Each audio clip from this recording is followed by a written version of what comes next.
Escuchan ustedes la lectura del libro Primeros Escritos. Capítulo titulado Los discípulos de Cristo. Con gran poder los discípulos predicaban a un Salvador crucificado y resucitado. En el nombre de Jesús realizaban señales y prodigios. Los enfermos eran sanados, y un hombre que había sido cojo desde su nacimiento fue restablecido a la sanidad perfecta y entró con Pedro y Juan en el templo, andando y saltando, mientras alababa a Dios a la vista de todo el pueblo. La noticia se difundió y la gente comenzó a agolparse en derredor de los discípulos. Muchos vinieron corriendo, muy asombrados por la curación que se había realizado.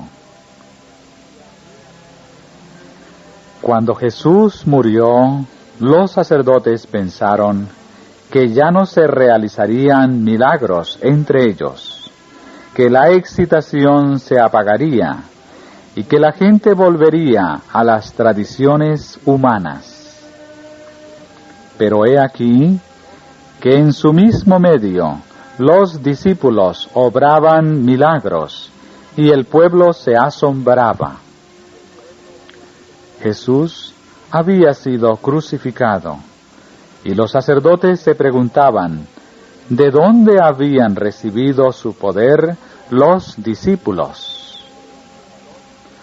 Cuando su maestro estaba vivo, los sacerdotes pensaban que él era quien les comunicaba poder.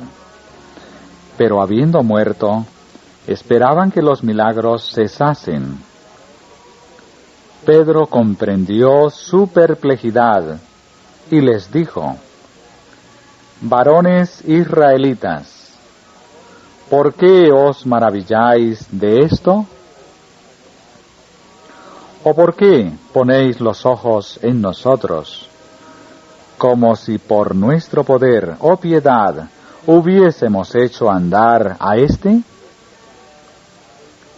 El Dios de Abraham, de Isaac y de Jacob, el Dios de nuestros padres, ha glorificado a su Hijo de los muertos, de lo cual nosotros somos testigos.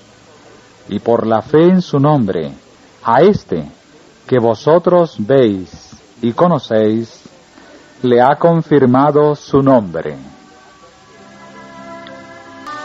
Los príncipes de los sacerdotes y los ancianos no pudieron soportar estas palabras. Y a su orden Pedro y Juan fueron puestos en la cárcel. Pero millares habían sido convertidos e inducidos a creer en la resurrección y ascensión de Cristo con solo haber oído un discurso de los discípulos. Los sacerdotes y ancianos estaban perturbados. Habían dado muerte a Jesús para lograr que la atención del pueblo se volviera hacia ellos. Pero el asunto había empeorado.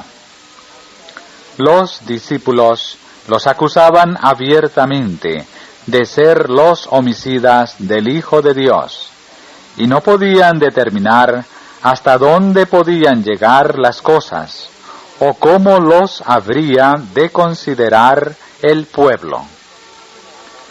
Gustosamente habrían dado muerte a Pedro y a Juan, pero no se atrevían a hacerlo por temor al pueblo. Al día siguiente, los apóstoles fueron llevados ante el concilio. Allí estaban los mismos hombres que habían clamado por la sangre del justo. Habían oído a Pedro negar a su Señor con juramentos e imprecaciones, cuando se le acusó de ser uno de sus discípulos, y esperaban intimidarle de nuevo. Pero Pedro se había convertido, y ahora vio una oportunidad de eliminar la mancha de aquella negación apresurada y cobarde, así como de ensalzar el nombre que había deshonrado. Con santa osadía y en el poder del Espíritu, les declaró intrépidamente: en el nombre de Jesucristo de Nazaret, a quien vosotros crucificasteis y a quien Dios resucitó de los muertos, por él este hombre está en vuestra presencia sano. Este Jesús es la piedra reprobada por vosotros y los edificadores, la cual ha venido a ser cabeza del ángulo. Y en ningún otro hay salvación, porque no hay otro nombre bajo el cielo, dado a los hombres, en que podamos ser salvos. El pueblo se asombró ante la audacia de Pedro y de Juan, y conoció que habían estado con Jesús, porque su conducta noble e intrépida era como la de Jesús frente a sus enemigos.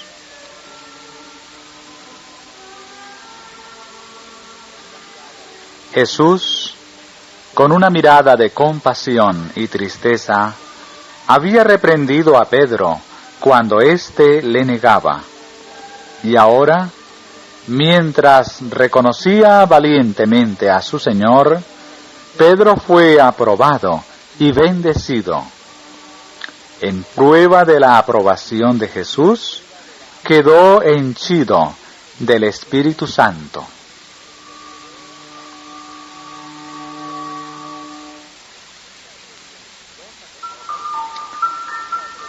Los sacerdotes no se atrevían a manifestar el odio que sentían hacia los discípulos. Ordenaron que saliesen del concilio y luego se consultaron entre sí, diciendo: ¿qué haremos con estos hombres? Porque de cierto, señal manifiesta ha sido hecha por ellos, notoria a todos los que moran en Jerusalén, y no lo podemos negar. Temían que el relato de esa buena acción se difundiese entre el pueblo. Los sacerdotes consideraban que si llegase a ser del conocimiento general, perderían su propio poder y serían mirados como homicidas de Jesús. Sin embargo, todo lo que se atrevieron a hacer fue amenazar a los apóstoles y ordenarles, so pena de muerte, que no hablasen más en el nombre de Jesús. Pero Pedro declaró audazmente que no podían sino relatar las cosas que habían visto y oído. Por el poder de Jesús, los discípulos continuaron sanando a los afligidos y a los enfermos que les eran traídos. Diariamente se alistaban centenares bajo la bandera de un Salvador crucificado, resucitado y ascendido al cielo. Los sacerdotes y ancianos y los que actuaban con ellos estaban alarmados. Nuevamente encarcelaron a los apóstoles, esperando que la excitación se calmase. Satanás y sus ángeles se regocijaban, pero los ángeles de Dios abrieron las puertas de la cárcel y, contrariando la orden de los príncipes, de los sacerdotes y ancianos, dijeron a los apóstoles: Id, y puestos en pie en el templo, anunciad al pueblo todas las palabras de esta vida.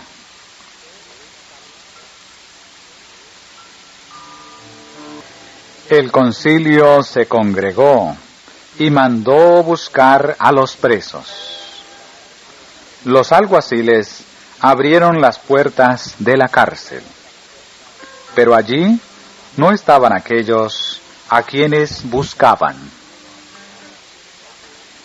Volvieron a los sacerdotes y ancianos y dijeron: por cierto, la cárcel hemos hallado cerrada con toda seguridad, y los guardas afuera de pie ante las puertas. Mas cuando abrimos, a nadie hallamos dentro. Pero, viniendo uno, les dio esta noticia: he aquí, los varones que pusisteis en la cárcel están en el templo y enseñan al pueblo. Entonces fue el jefe de la guardia con los alguaciles y los trajo sin violencia, porque temían ser apedreados por el pueblo. Cuando los trajeron, los presentaron en el concilio, y el sumo sacerdote les preguntó diciendo: ¿no os hemos mandado estrictamente que no enseñaseis en ese nombre? Y ahora habéis llenado a Jerusalén de vuestra doctrina, y queréis echar sobre nosotros la sangre de ese hombre. Aquellos dirigentes judíos eran hipócritas, más que a Dios amaban la alabanza de los hombres. Sus corazones se habían endurecido de tal manera que las mayores obras realizadas por los apóstoles no hacían sino enfurecerlos. Sabían que si los discípulos predicaban a Jesús, su crucifixión, resurrección y ascensión, esto haría resaltar su culpabilidad como homicidas de Cristo.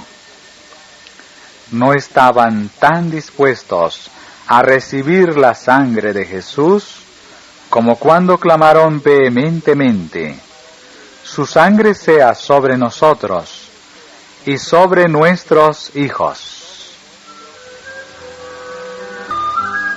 Los apóstoles declararon valientemente que debían obedecer a Dios antes que a los hombres. Dijo Pedro: el Dios de nuestros padres levantó a Jesús, a quien vosotros matasteis colgándole en un madero. A éste Dios ha exaltado con su diestra por príncipe y salvador, para dar a Israel arrepentimiento y perdón de pecados. Y nosotros somos testigos suyos de estas cosas, y también el Espíritu Santo, el cual ha dado Dios a los que le obedecen. Al oír estas palabras intrépidas, aquellos homicidas se enfurecieron y resolvieron manchar nuevamente sus manos con sangre, matando a los apóstoles. Estaban maquinando esto cuando un ángel de Dios obró sobre el corazón de Gamaliel para que aconsejase así a los sacerdotes y príncipes: apartaos de estos hombres y dejadlos, porque si este consejo o esta obra es de los hombres, se desvanecerá, mas si es de Dios, no la podréis destruir. No seáis tal vez hallados luchando contra Dios. Había malos ángeles que impulsaban a los sacerdotes y a los ancianos a dar muerte a los apóstoles. Pero Dios mandó a su ángel para impedirlo, suscitando entre los dirigentes judíos mismos una voz en favor de sus siervos. La obra de los apóstoles no había concluido. Habían de ser llevados ante reyes para testificar por el nombre de Jesús y atestiguar lo que habían visto y oído. De mala gana, los sacerdotes soltaron a sus presos, después de azotarlos y ordenarles que no hablasen más en el nombre de Jesús. Y ellos salieron de la presencia del concilio, gozosos de haber sido tenidos por dignos de padecer afrenta por causa del nombre. Y todos los días, en el templo y por las casas, no cesaban de enseñar y predicar a Jesucristo. Así iba creciendo y multiplicándose la palabra de Dios. Los discípulos testificaban valientemente acerca de las cosas que habían visto y oído, y por el nombre de Jesús realizaban grandes milagros. Intrépidamente ponían la sangre de Jesús a cuenta de aquellos que habían estado tan dispuestos a recibirla cuando se les permitió ejercer potestad contra el Hijo de Dios. Vi que ángeles de Dios fueron comisionados para que guardasen con cuidado especial las verdades sagradas e importantes que habían de servir como ancla a los discípulos de Cristo durante toda generación. El Espíritu Santo descansó en forma especial sobre los apóstoles, que fueron testigos de la crucifixión, resurrección y ascensión de nuestro Señor, verdades importantes que habían de ser la esperanza de Israel. Todos habían de mirar al Salvador del mundo como su única esperanza, andar en el camino que Él había abierto por el sacrificio de su propia vida, y guardar la ley de Dios y vivir. Vi la sabiduría y bondad de Jesús al dar poder a los discípulos para que llevasen adelante la misma obra, a causa de la cual los judíos le habían odiado y dado muerte. En su nombre tenían ellos poder sobre las obras de Satanás. Un halo de luz y de gloria rodeó el tiempo de la muerte y resurrección de Jesús, e inmortalizó la verdad sagrada de que era el Salvador del mundo. Capítulo titulado La muerte de Esteban. El número de los discípulos se multiplicaba grandemente en Jerusalén, y muchos de los sacerdotes obedecían a la fe. Esteban, lleno de fe, realizaba grandes prodigios y milagros entre el pueblo.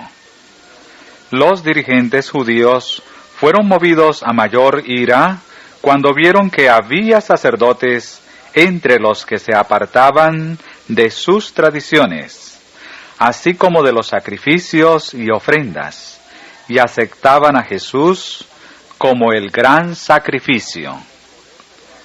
Con poder de lo alto, Esteban reprendía a los sacerdotes y ancianos incrédulos, y ensalzaba a Jesús delante de ellos.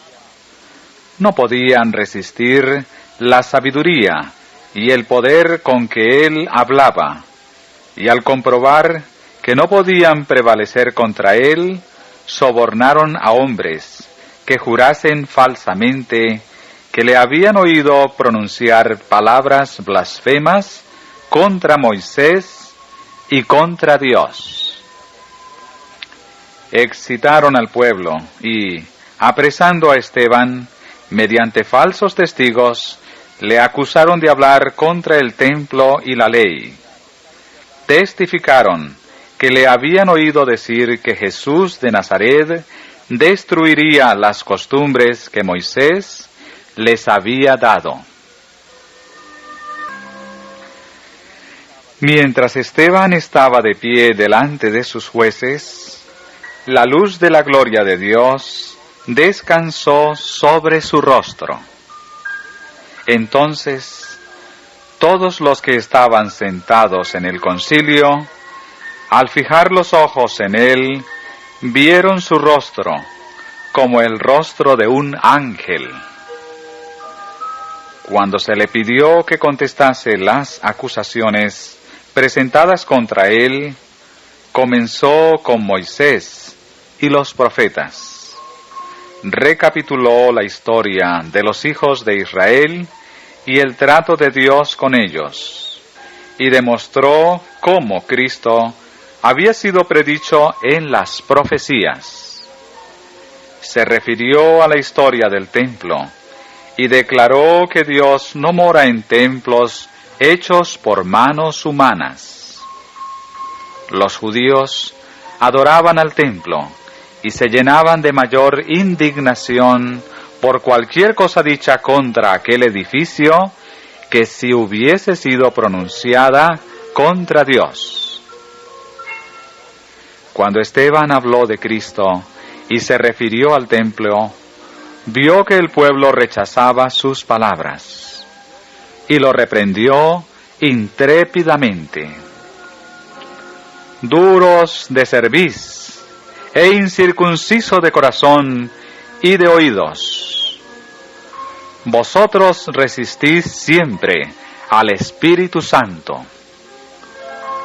Mientras observaban los ritos exteriores de su religión, sus corazones estaban corruptos y llenos de mortífero mal. Se refirió a la crueldad de sus padres al perseguir a los profetas y declaró que aquellos a quienes se dirigía habían cometido un pecado mayor al rechazar y crucificar a Cristo. ¿A cuál de los profetas no persiguieron vuestros padres? Y mataron a los que anunciaron de antemano la venida del justo, de quien vosotros ahora habéis sido entregadores y matadores. Mientras estas palabras claras y cortantes eran pronunciadas, los sacerdotes y gobernantes se enfurecieron y se precipitaron contra Esteban, crujiendo los dientes. Mas él, estando lleno del Espíritu Santo, puesto los ojos en el cielo, vio la gloria de Dios, y dijo: He aquí, veo los cielos abiertos, y al Hijo del Hombre que está a la diestra de Dios. El pueblo no quiso oírle. Dando grandes voces, se taparon los oídos y arremetieron a una contra él. Y echándole fuera de la ciudad, le apedrearon. Y él se arrodilló y clamó con voz fuerte: Señor, no les tomes en cuenta este pecado. Vi que Esteban era un poderoso hombre de Dios, especialmente suscitado para ocupar un lugar importante en la iglesia. Satanás se regocijó por su muerte, porque sabía que los discípulos iban a sentir muchísimo su pérdida. Pero el triunfo de Satanás fue corto, porque en aquella compañía, presenciando la muerte de Esteban, estaba alguien a quien Jesús iba a rebelarse. Saulo no tomó parte en el apedreamiento de Esteban, pero consintió en su muerte. Era celoso en la persecución de la Iglesia de Dios, a cuyos miembros buscaba y apresaba en sus casas, para entregarlos a aquellos que querían matarlos. Saulo era hombre de capacidad y educación. Su celo y saber le hacían merecedor de alta estima de parte de los judíos, mientras que era temido por muchos de los discípulos de Cristo. Sus talentos eran empleados eficazmente por Satanás para llevar adelante su rebelión contra el Hijo de Dios y contra los que creían en Él. Pero Dios puede quebrantar el poder del gran adversario y librar a los que son llevados cautivos por él. Cristo había elegido a Saulo como instrumento escogido, que predicase su nombre, fortaleciese a sus discípulos en su obra, y lograse más que ocupar el lugar de Esteban.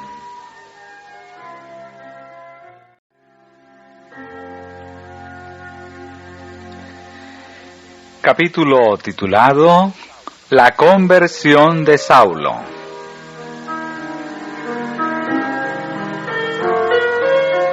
Mientras Saulo viajaba hacia Damasco, llevando cartas que le autorizaban a apresar hombres y mujeres que predicasen a Jesús, para llevarlos atados a Jerusalén, había en derredor de él ángeles malos llenos de regocijo.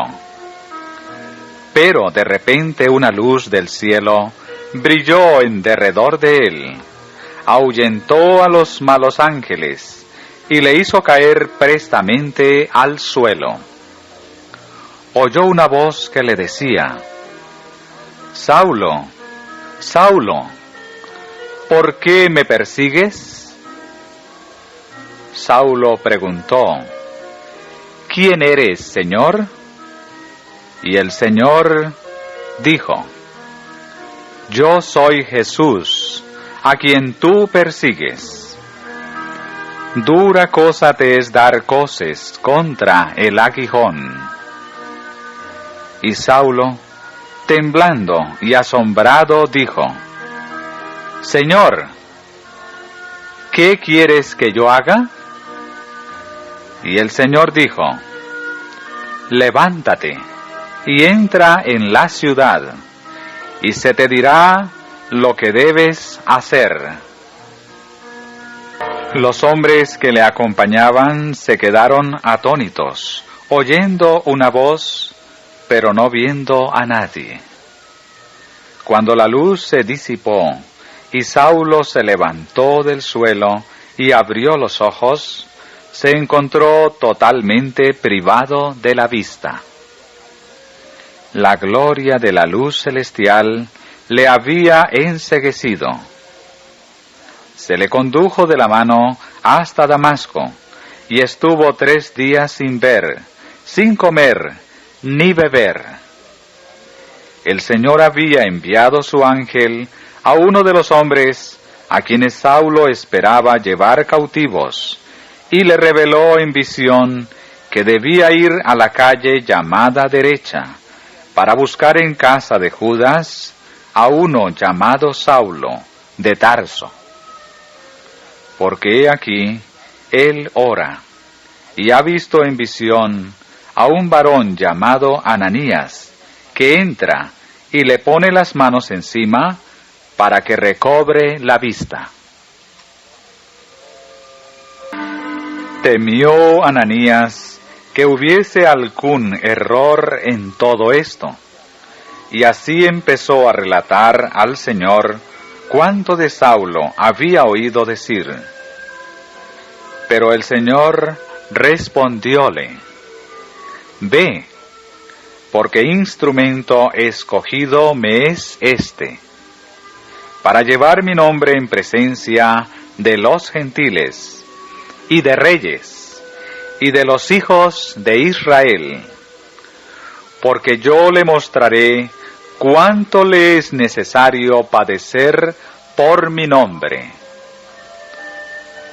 Ananías siguió las indicaciones del Señor y entró en la casa, y poniendo las manos sobre el hombre designado, dijo: Hermano Saulo, el Señor Jesús, que se te apareció en el camino por donde venías, me ha enviado para que recibas la vista y seas lleno del Espíritu Santo. Inmediatamente recobró Saulo la vista, y levantóse, y fue bautizado.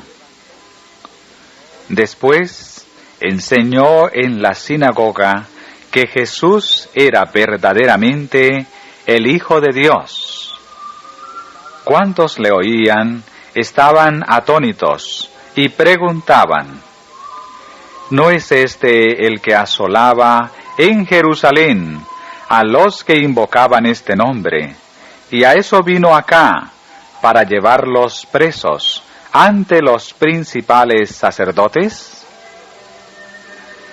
Pero Saulo se esforzaba tanto más y confundía a los judíos, que volvieron a estar turbados. Todos conocían la oposición anterior de Saulo contra Jesús y su celo en perseguir y entregar a la muerte a cuantos creían en su nombre. Por esto, su milagrosa conversión convenció a muchos de que Jesús era el Hijo de Dios. Saulo refería sus experiencias con el poder del Espíritu Santo. Había estado persiguiendo a muerte a los cristianos, hombres y mujeres, a quienes prendía y encarcelaba, cuando en el camino a Damasco le rodeó súbitamente una esplendorosa luz del cielo, y Jesús se le apareció, revelándole que era el Hijo de Dios. Las valientes predicaciones de Saulo ejercieron grandísima influencia. Conocía las Escrituras, y después de su conversión vio brillar una luz divina sobre las profecías concernientes a Jesús, lo cual le habilitó para presentar clara y osadamente la verdad y corregir cualquier perversión de las Escrituras.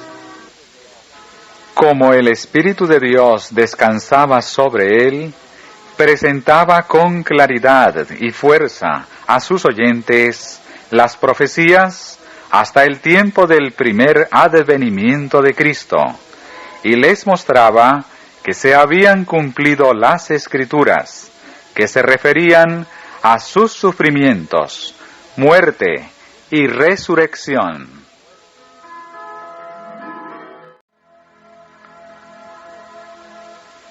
Capítulo titulado: Los judíos deciden matar a Pablo.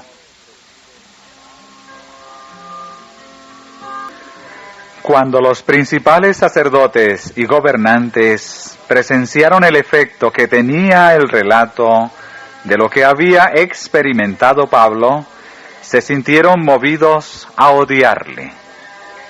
Vieron que predicaba audazmente a Jesús y realizaba milagros en su nombre. Multitudes le escuchaban, se apartaban de las tradiciones y consideraban a los dirigentes judíos como matadores del Hijo de Dios. Se encendió su ira y se reunieron para consultarse acerca de lo que convenía hacer para aplacar la excitación. Convinieron en que la única conducta segura consistía en dar muerte a Pablo. Pero Dios conocía su intención y envió ángeles para que lo guardasen, a fin de que pudiese vivir y cumplir su misión.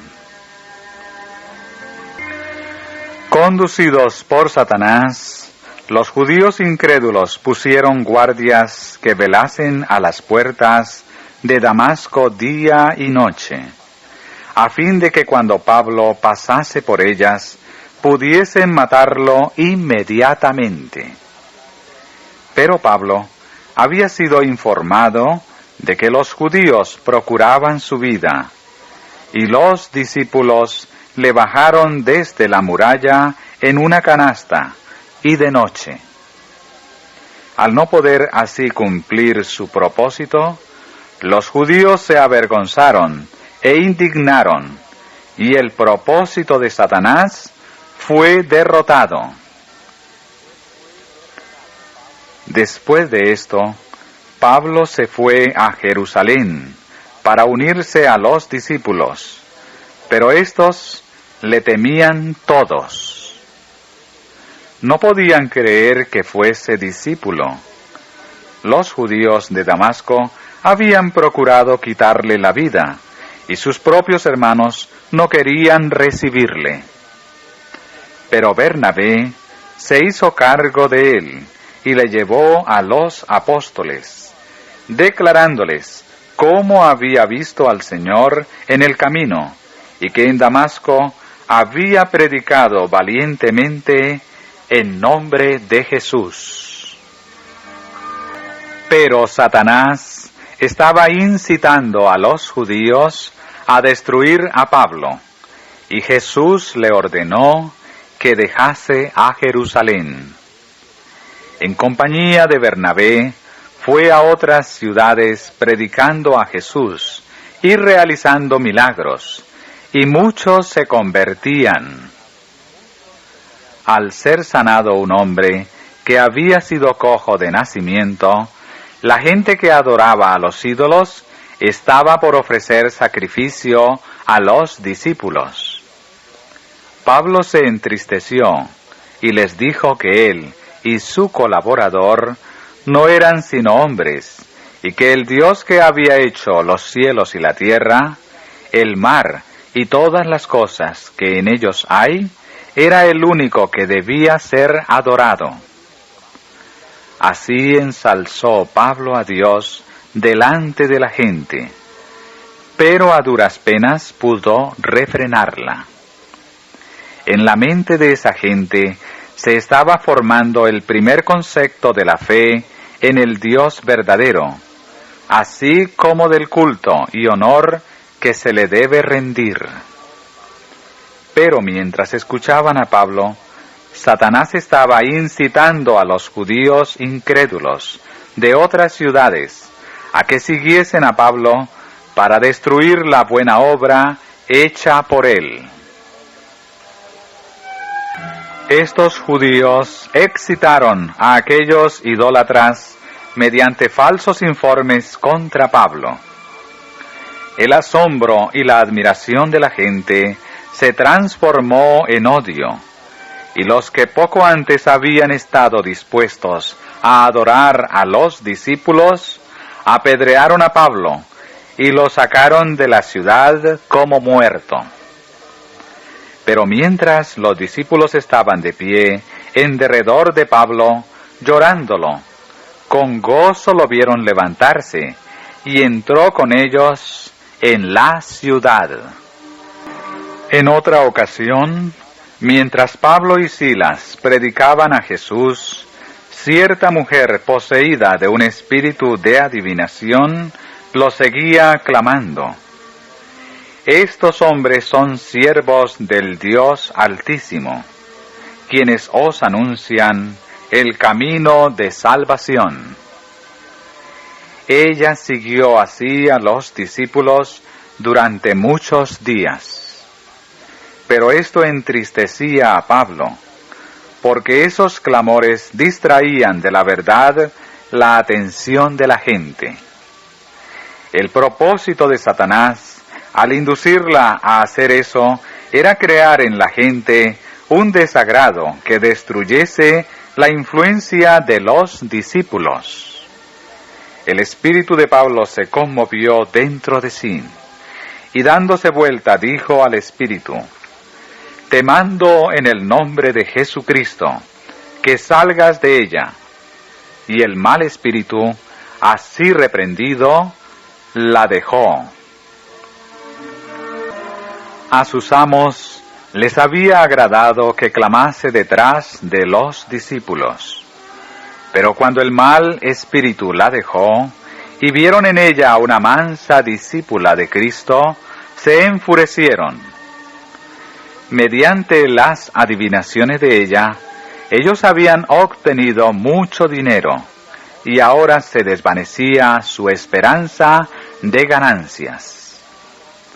El propósito de Satanás quedó derrotado, pero sus siervos apresaron a Pablo y Silas, y llevándolos a la plaza, los entregaron a los magistrados, diciendo: «Estos hombres, siendo judíos, alborotan nuestra ciudad». Y la multitud se levantó contra ellos. Los magistrados les desgarraron sus vestiduras y ordenaron que los azotaran. Cuando los hubieron herido de muchos azotes, los echaron en la cárcel, mandando al carcelero que los guardase con diligencia. Daba a sus siervos escogidos. A la medianoche, Pablo y Silas estaban orando y cantando alabanzas a Dios, cuando de repente se produjo un gran terremoto, de manera que los fundamentos de la cárcel fueron sacudidos. Y vi que inmediatamente el ángel de Dios soltó las ataduras de cada preso. El carcelero, al despertarse y ver abiertas las puertas de la cárcel, tuvo miedo. Pensó que los presos habían escapado y que él iba a ser castigado con la muerte. Pero cuando estaba por matarse, Pablo clamó con fuerte voz, diciendo: «No te hagas ningún mal, pues todos estamos aquí». El poder de Dios convenció al carcelero. Pidió luz, entró y fue temblando para postrarse delante de Pablo y Silas. Luego, sacándolos, dijo: «Señores, ¿qué debo hacer para ser salvo?». Y ellos dijeron: «Cree en el Señor Jesucristo, y serás salvo, tú y tu casa».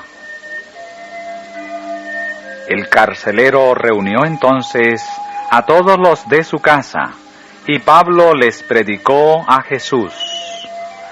Así quedó el corazón del carcelero unido al de sus hermanos, y lavó las heridas dejadas por los azotes. Y él y toda su casa fueron bautizados aquella noche. Puso luego comida delante de ellos, y se regocijó creyendo en Dios con toda su casa. Las maravillosas nuevas de la manifestación del poder de Dios, que había abierto las puertas de la cárcel y había convertido al carcelero y su familia, se difundieron pronto. Los magistrados las oyeron y temieron. Mandaron palabras al carcelero para pedirle que liberase a Pablo y Silas. Pero Pablo no quiso dejar la cárcel en forma privada. No quería que se ocultase la manifestación del poder de Dios. Dijo: «Después de azotarnos públicamente, sin sentencia judicial, siendo ciudadanos romanos, nos echaron en la cárcel, y ahora nos echan encubiertamente». no por cierto, sino vengan ellos mismos a sacarnos.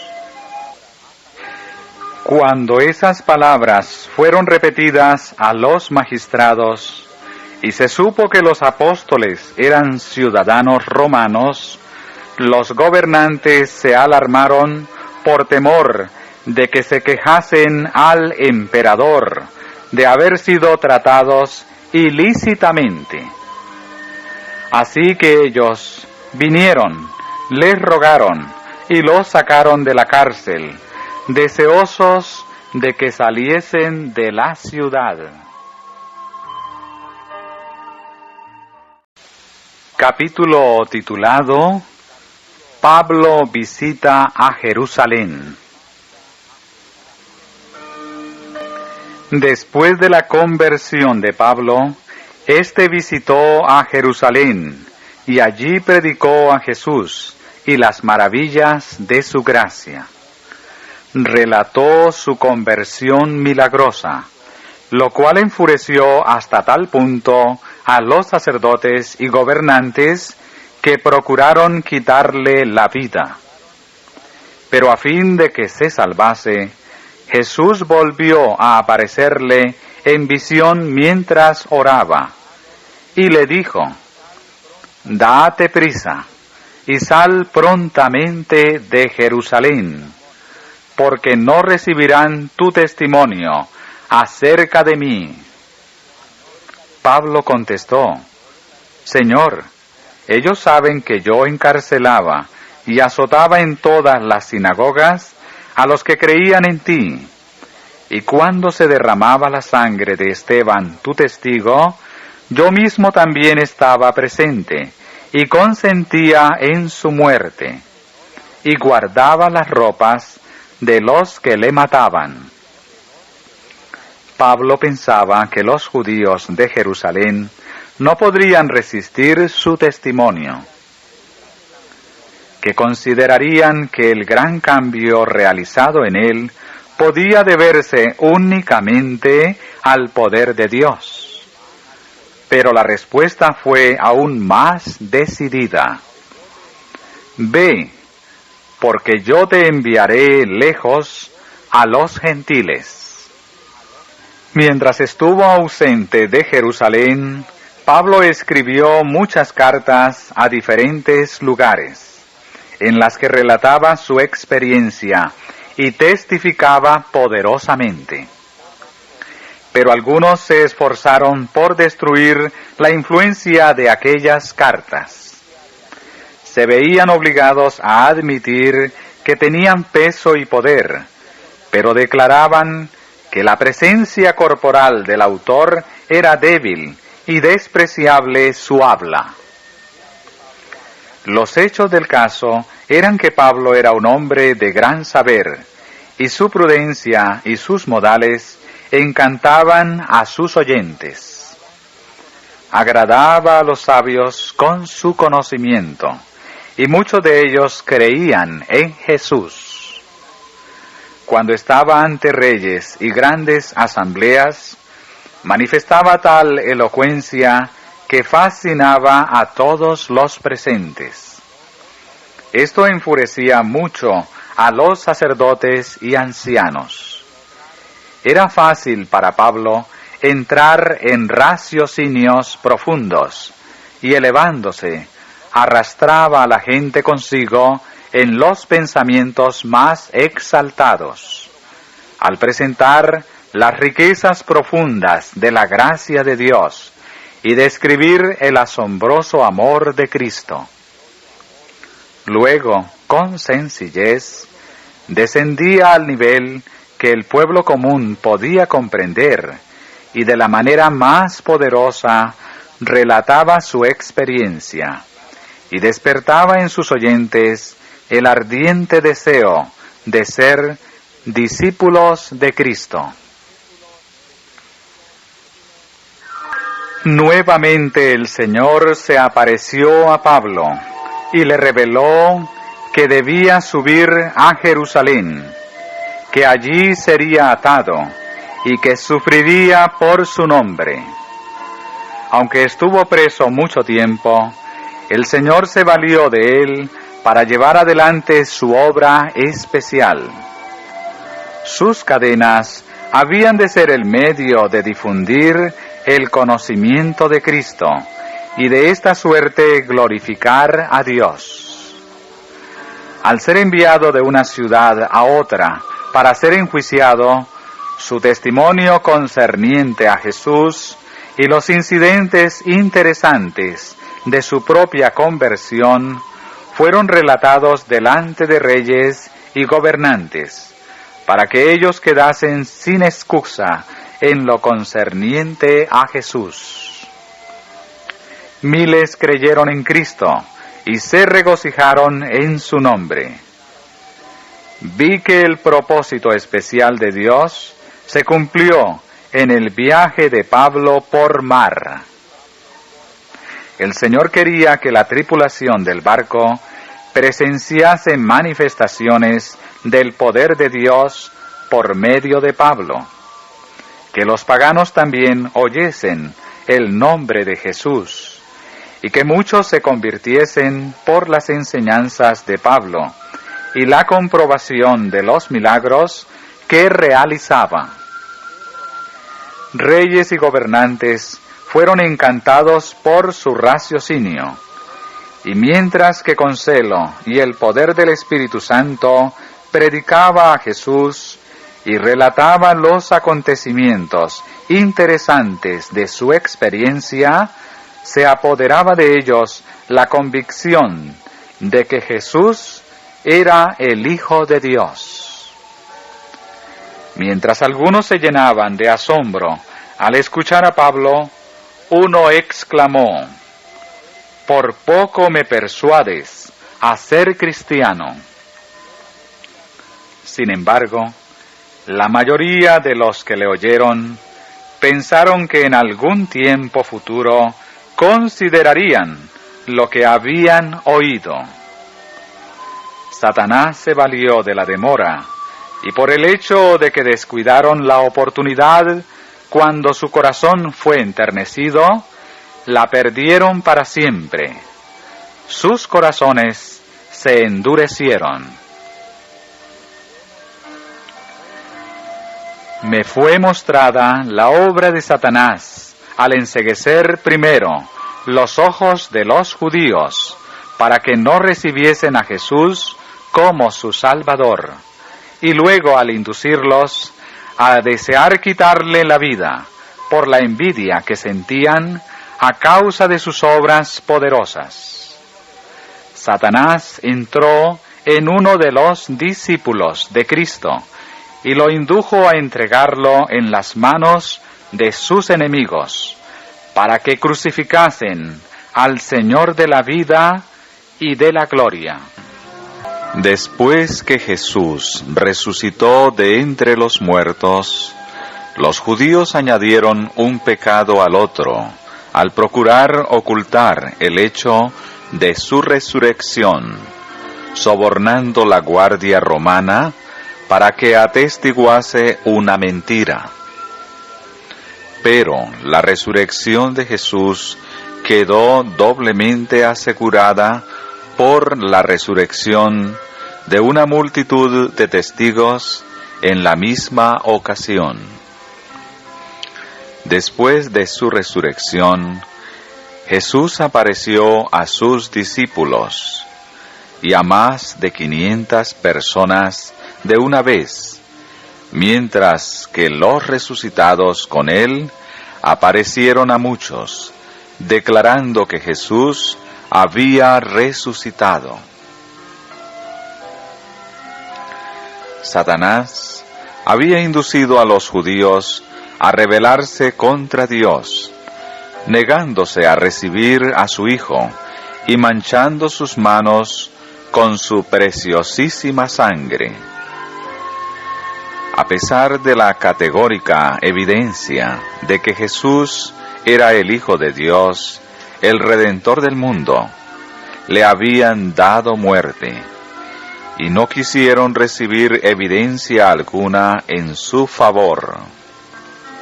Su única esperanza y consuelo como en el caso de Satanás después de su caída, estribaba en procurar prevalecer contra el Hijo de Dios. Por lo tanto, persistieron en su rebelión, persiguiendo a los discípulos de Cristo y dándoles muerte. Nada ofendía tanto a sus oídos como el nombre de Jesús, a quien habían crucificado, y estaban resueltos a no escuchar evidencia alguna en su favor. Como cuando el Espíritu Santo declaró por medio de Esteban la poderosa evidencia de que Jesús era el Hijo de Dios, se tapaban los oídos para no quedar convencidos. Satanás sujetaba fuertemente en sus garras a los homicidas de Jesús. Por obras perversas se habían entregado a él como súbditos voluntarios, y por medio de ellos obraba él para perturbar y molestar a los creyentes en Cristo. Obró por medio de los judíos para incitar a los gentiles contra Jesús y contra los que le seguían. Pero Dios envió a sus ángeles para fortalecer a los discípulos en su obra, a fin de que pudiesen atestiguar las cosas que habían visto y oído, y al fin sellar con firmeza su testimonio por su sangre. Satanás se regocijaba de que los judíos estaban bien sujetos en su trampa. Seguían practicando sus inútiles formalidades, sacrificios y ritos. Cuando Jesús, pendiente de la cruz, exclamó: «Consumado es», el velo del templo se partió en dos, de arriba abajo, para indicar que Dios ya no atendería a los sacerdotes en el templo, ni aceptaría sus sacrificios y ritos, y también para demostrar que el muro de separación entre los judíos y los gentiles se había derribado. Jesús se había ofrecido como sacrificio en favor de ambos grupos, y si se habían de salvar, ambos debían creer en él como la única ofrenda por el pecado, el Salvador del mundo. Cuando el soldado atravesó con la lanza el costado de Jesús mientras pendía de la cruz, salieron dos raudales distintos, uno de sangre y el otro de agua. La sangre era para lavar los pecados de aquellos que creyesen en su nombre, y el agua había de representar aquella agua viva que se obtiene de Jesús para dar vida al creyente.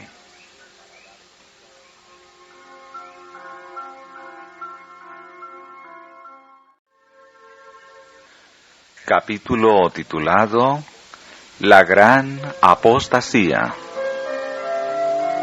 Fui transportada al tiempo cuando los idólatras paganos perseguían cruelmente y mataban a los cristianos. La sangre corría a torrentes. Los nobles, los sabios y el pueblo común eran muertos por igual sin misericordia. Familias poseedoras de fortuna eran reducidas a la pobreza, porque no querían renunciar a su religión. No obstante la persecución y los sufrimientos que estos cristianos soportaban, no querían arriar el estandarte. Conservaban pura su religión. Vi que Satanás triunfaba y se regocijaba de que ellos sufriesen. Pero Dios miraba a sus fieles mártires con gran aprobación. Los cristianos que vivieron en aquel tiempo espantoso fueron muy amados por Él, porque estaban dispuestos a sufrir por causa de Él. Todo padecimiento soportado por ellos aumentaba su recompensa en el cielo. Aunque Satanás se regocijaba por los sufrimientos de los santos, no estaba satisfecho con esto. Quería dominar tanto la mente como el cuerpo. Los padecimientos que soportaban no hacían sino acercarlos más al Señor, induciéndoles a amarse unos a otros y a tener tanto más temor de ofenderle. Satanás deseaba inducirlos a desagradar a Dios. Entonces perderían su fuerza, valor y firmeza. Aunque se daba la muerte a millares, otros se levantaban para reemplazarlos. Satanás vio que estaba perdiendo sus súbditos, porque aunque sufrían persecución y muerte, quedaban asegurados para Jesucristo, para ser súbditos de su reino. Por lo tanto, Satanás trazó sus planes para luchar con más éxito contra el gobierno de Dios y derribar la Iglesia. Indujo a los idólatras paganos a abrazar una parte de la fe cristiana. Profesaron creer en la crucifixión y resurrección de Cristo, y se propusieron unirse con los discípulos de Jesús sin que cambiara su corazón. ¡Oh! ¡Cuán terrible fue el peligro de la Iglesia! Fue un tiempo de angustia mental. Algunos pensaron que si descendían y se unían con aquellos idólatras que habían abrazado una parte de la fe cristiana, esta actitud sería el medio de obtener la conversión completa de ellos. Satanás estaba tratando de corromper las doctrinas de la Biblia. Vi que por último el estandarte fue arriado, y que los paganos se unían con los cristianos. Aunque esos adoradores de los ídolos profesaban haberse convertido, trajeron consigo su idolatría a la Iglesia, y sólo cambiaron los objetos de su culto en imágenes de los santos, y aún de Cristo y de su Madre María. A medida que los seguidores de Cristo se unían gradualmente con aquellos idólatras, la religión cristiana se fue corrompiendo y la Iglesia perdió su pureza y su poder. Algunos se negaron a unirse con ellos. Los tales conservaron su pureza y sólo adoraban a Dios. No quisieron postrarse ante imagen de cosa alguna que hubiese en los cielos o abajo en la tierra. Satanás se regocijaba por la caída de tantos, y entonces incitó a la Iglesia caída a obligar a quienes querían conservar la pureza de su religión a que accediesen a sus ceremonias y al culto de las imágenes o recibiesen la muerte. Los fuegos de la persecución se encendieron nuevamente contra la verdadera Iglesia de Cristo, y millones fueron muertos sin misericordia. Esto me fue presentado de la siguiente manera. Una gran compañía de idólatras paganos llevaba una bandera negra, sobre la cual se veían figuras del sol, la luna y las estrellas. Esta compañía parecía feroz y airada. Se me mostró luego otra compañía, que llevaba una bandera de un blanco puro, sobre la cual estaba escrito: Pureza y santidad a Jehová. Sus rostros se distinguían por su firmeza y una resignación celestial. Vi a los paganos idólatras acercárseles, y hubo una gran matanza. Los cristianos desaparecieron delante de ellos, y sin embargo, la compañía cristiana estrechó sus filas y sostuvo con más firmeza la bandera. Al caer muchos, otros se reunían en derredor de la bandera y ocupaban sus lugares. Vi a la compañía de idólatras consultarse. Al no lograr que los cristianos cediesen, convinieron en otro plan. Los vi arriar su bandera y acercarse luego a aquella firme compañía de cristianos y hacerles propuestas. Al principio estas fueron rechazadas de plano. Luego vi a la compañía cristiana consultarse. Algunos dijeron que arriarían la bandera, aceptarían las propuestas y salvarían la vida, y al fin cobrarían fuerza para enarbolar la bandera entre los paganos. No obstante, unos pocos no quisieron acceder a este plan, sino que con firmeza prefirieron morir sosteniendo la bandera antes que arriarla. Entonces vi a muchos que arriaban la bandera y se unían con los paganos, pero los que permanecían firmes la recogían y la enarbolaban.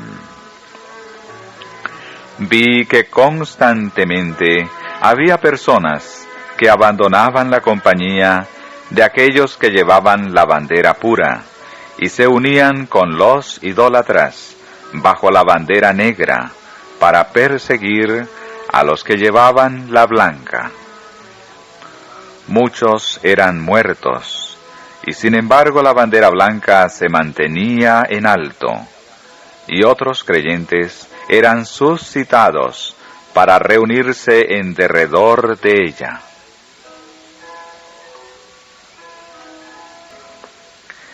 Los judíos que primero despertaron la ira de los paganos contra Jesús no habían de escapar sin castigo. En la sala del tribunal, cuando Pilato vaciló en condenar a Jesús, los judíos enfurecidos gritaron: «Su sangre sea sobre nosotros y sobre nuestros hijos». El cumplimiento de esta terrible maldición que atrajeron sobre sus cabezas lo ha experimentado la nación judía. Los paganos y los así llamados cristianos han sido igualmente sus enemigos. Aquellos que profesan ser cristianos, en su celo por Cristo, a quien los judíos crucificaron, pensaron que cuanto más los hicieran sufrir, tanto más agradarían a Dios. Por ende, muchos de los judíos incrédulos fueron muertos, mientras que otros fueron expulsados de un lugar a otro, y fueron castigados casi de toda manera posible. La sangre de Cristo y la de los discípulos, a quienes habían dado muerte, estaba sobre ellos, y fueron sometidos a terribles castigos. la maldición de Dios los siguió, y fueron objeto de oprobio y ridículo para los paganos, y los así llamados cristianos. Fueron degradados, rehuidos y detestados, como si estuviese sobre ellos la marca de Caín. Sin embargo, vi que Dios había preservado maravillosamente a ese pueblo y lo había dispersado por el mundo, a fin de que fuese reconocido como especialmente castigado por la maldición de Dios.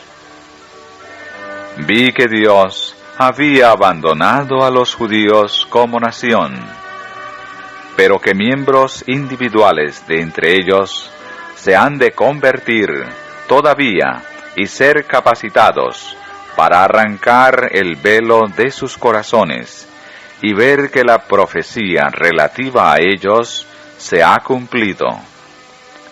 Recibirán a Jesús como el Salvador del mundo y verán el gran pecado que cometió su nación al rechazarlo y crucificarlo.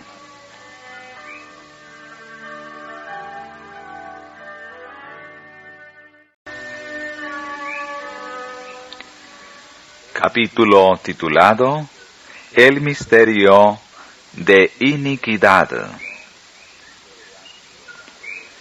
Siempre ha sido el proyecto de Satanás desviar de Jesús la atención de la gente, volverla a los hombres y destruir el sentido de la responsabilidad individual. Fracasó Satanás en su propósito cuando tentó al Hijo de Dios, pero tuvo más éxito en su esfuerzo con los hombres caídos. Corrompióse el cristianismo. Papas y sacerdotes se arrogaron una posición exaltada y enseñaron a la gente que debía acudir a ellos para obtener el perdón de sus pecados, en vez de recurrir directamente a Cristo. La gente quedó del todo engañada. Se le enseñó que el Papa y los sacerdotes eran los representantes de Cristo, cuando en verdad lo eran de Satanás, y a Satanás adoraban cuando ante ellos se postraban. La gente pedía la Biblia, pero el clero creyó peligroso que la leyeran los fieles por sí mismos, por temor de que se ilustrasen y descubriesen los pecados de sus instructores.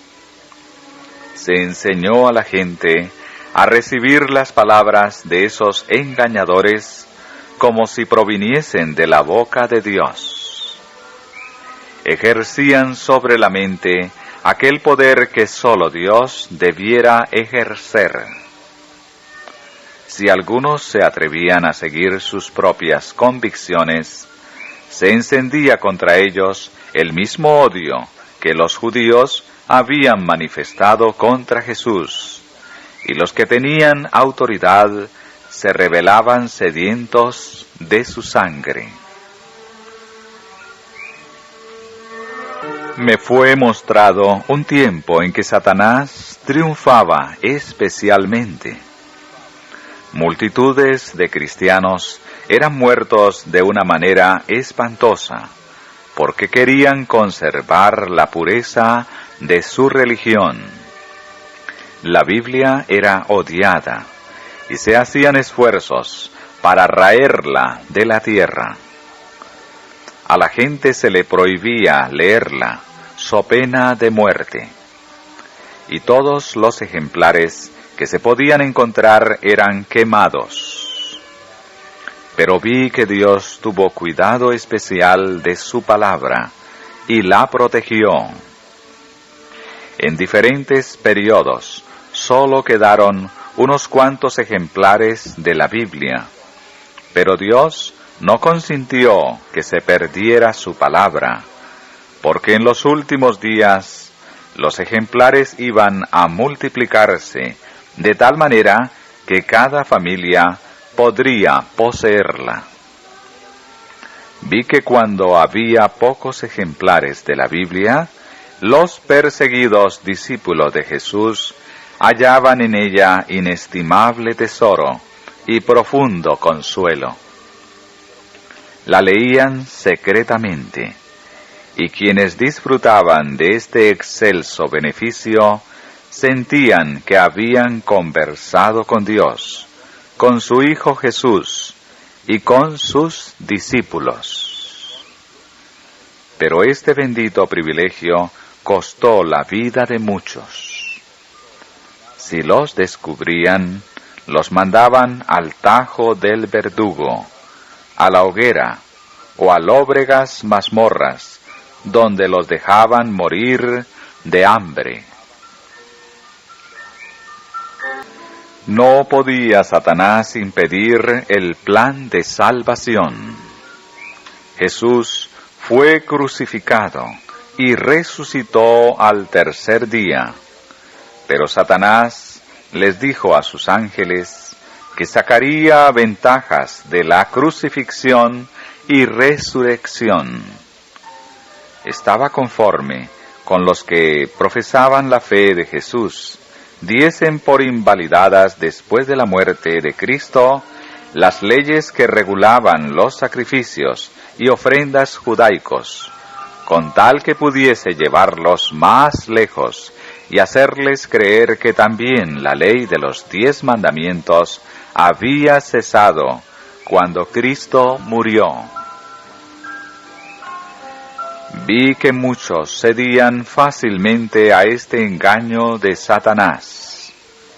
El cielo entero se indignó al ver pisoteada la sacrosanta ley de Dios. Jesús y toda la hueste celestial conocían la índole de la ley de Dios y sabían que no era posible alterarla ni abrogarla. La condición desesperada del hombre después de la caída había causado en el cielo profundísima tristeza y movió a Cristo a ofrecerse para morir por los transgresores de la santa ley de Dios. Pero de haberse podido abrogar la ley, el hombre se hubiese salvado sin necesidad de la muerte de Jesús. Por lo tanto, esa muerte no destruyó la ley del Padre, sino que la magnificó y honró, e impuso a todos el acatamiento de todos sus santos preceptos. Si la Iglesia hubiese permanecido pura y firme, no habría podido Satanás engañarla ni inducirla a que pisotease la ley de Dios. En ese plan descarado, Satanás ataca directamente el fundamento del gobierno de Dios en el cielo y en la tierra. Por su rebelión fue expulsado del cielo y después quiso salvarse pretendiendo que Dios alterase su ley. Pero ante la hueste del cielo se le manifestó que la ley de Dios era inalterable. Satanás sabe que induciendo a otros a quebrantar la ley de Dios, los gana para su causa, porque todo transgresor de la ley debe morir.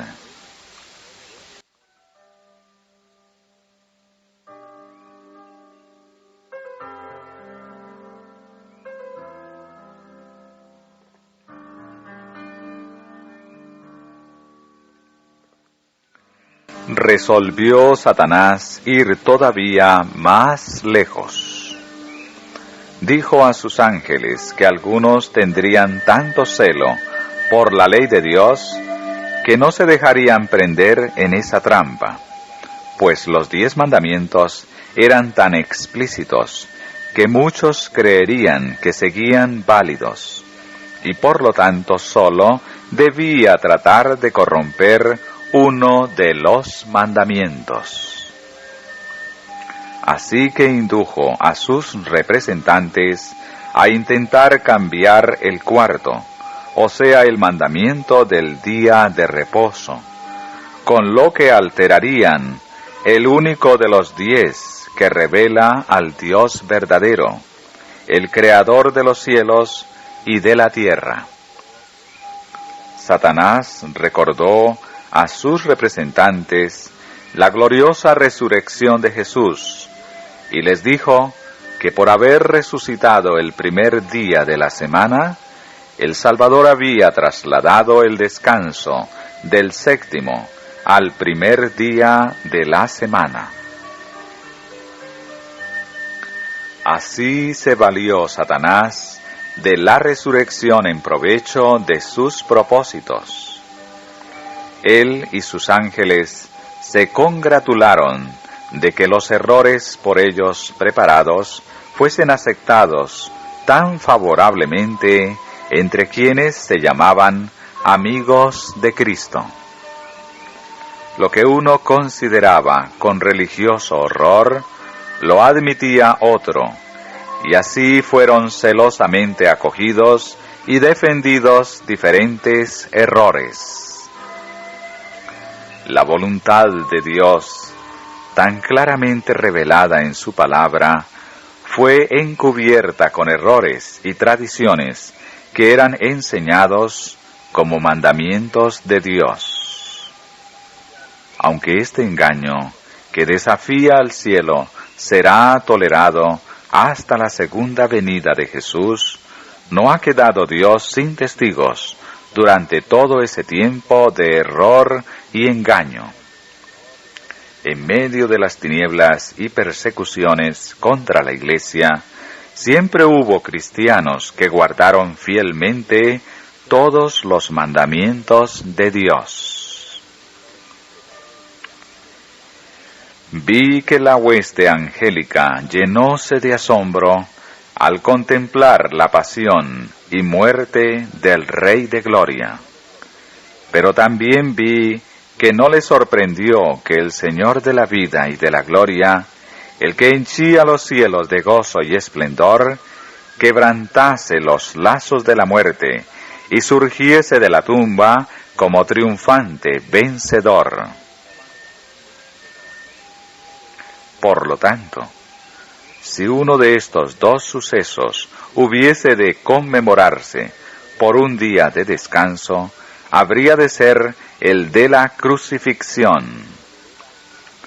Pero yo vi que ninguno de estos acontecimientos estaba destinado a mudar o revocar la ley de Dios, sino que, por el contrario, corroboraban su carácter inmutable. Ambos importantes sucesos tienen su peculiar conmemoración. Al participar del pan quebrantado y del fruto de la vid en la cena del Señor, recordamos su muerte hasta que Él venga. Así se renuevan en nuestra memoria las escenas de su pasión y muerte.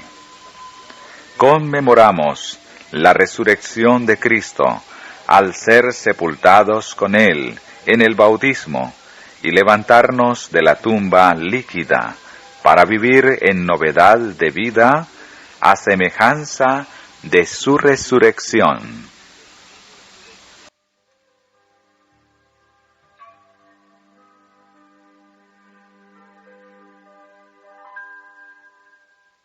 Se me mostró que la ley de Dios permanecerá inalterable por siempre y regirá en la nueva tierra por toda la eternidad. Cuando en la creación se echaron los cimientos de la tierra, los hijos de Dios contemplaron admirados la obra del Creador, y la hueste celestial prorrumpió en exclamaciones de júbilo. Entonces se echaron también los cimientos del sábado. Después de los 6 días de la creación, Dios reposó el séptimo de toda la obra que había hecho, y lo bendijo y santificó, porque en dicho día había reposado de toda su obra. El sábado fue instituido en el Edén, antes de la caída, y lo observaron Adán y Eva, y toda la hueste celestial. Dios reposó en el séptimo día, lo bendijo y lo santificó. Vi que el sábado nunca será abolido, sino que los santos redimidos y toda la hueste angélica lo observarán eternamente en honra del gran Creador.